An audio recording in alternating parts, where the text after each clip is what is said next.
Have you ever heard of a superhero that failed?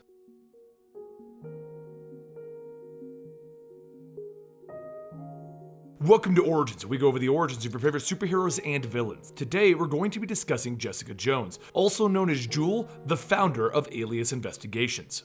Jessica is not like many of the heroes that we have explored in the past. She is a modern-day hero for a modern era, created by Brian Michael Bendis, who is known for his unorthodox origins. She first premiered in Alias Issue 1, which was the first Max comic book, a Marvel imprint which is known for what we would call R-rated content. But don't worry, her story isn't so offensive that we can't openly explore it here on Comicstorian. Jessica's origin is interesting because while she was introduced to the world in 2001, her origins are interweaved into the rich world of Marvel comic books. In fact, Jessica is first seen in issue 4 of The Amazing Spider-Man.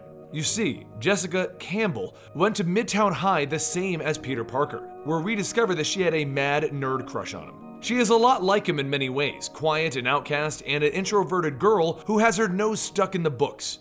And then on one day, she planned to reveal her feelings to him at an ill-fated science exhibit, where Peter has to conveniently leave early from a little spider bite. Distraught, she walks out of the science experiment and she's almost accidentally run over by a truck containing radioactive waste until she's saved by a passerby.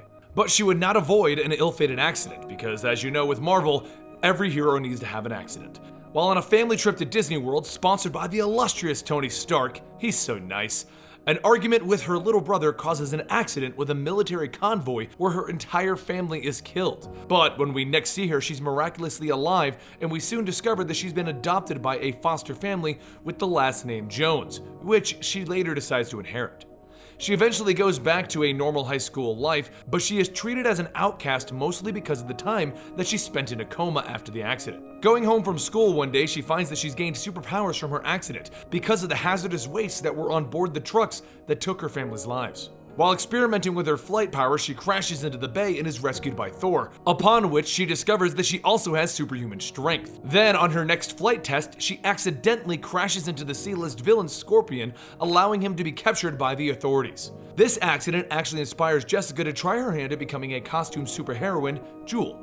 However, what made her remarkable as Jewel is that she's actually one of the few Marvel superheroes that completely failed. Though she did operate for a few years as an independent hero, some very strange events happened to her. While on patrol, Jewel happens upon a riot taking place because of the nefarious villain called the Purple Man, who uses pheromones to gain control of the people around him, bending their will to do his bidding. When he confronts Jewel, he takes control of her completely and does not relinquish control for her for 8 months.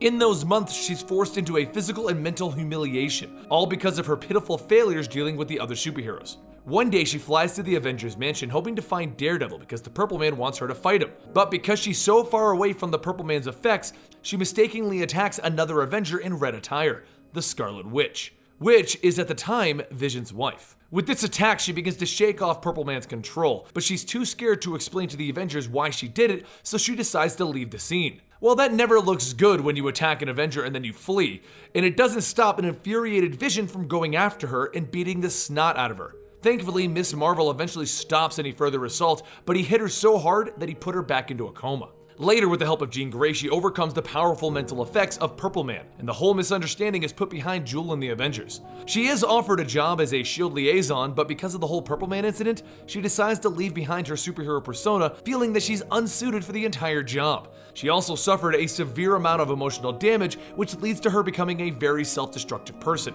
This is how we find her at the beginning of Alias, where Jessica Jones is a foul-mouthed, chain-smoking, and alcoholic private investigator. Though a failed superhero, she still desires to help those in need, but a girl does need to make a living, and she starts the Alias investigations as her full-time job. Let's briefly examine her power set, which isn't very prominent in her private eye work. They never went away, she just claims that she's not a very good superhero, so she chooses not to use them.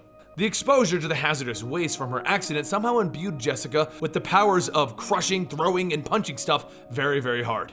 We usually see this when she's flipping out in an investigation or in a flashback. She also has superhuman durability, and she can fly, like many other superheroes can. Lastly, her experiences with Purple Man and the telepathic manipulations of Jean Grey, she has become resistant to any mental influences. We hope you enjoyed this origin story, and hopefully the TV show will delve a little more into her superheroing ways as Jewel, though we have seen it mostly follows her time in Alias.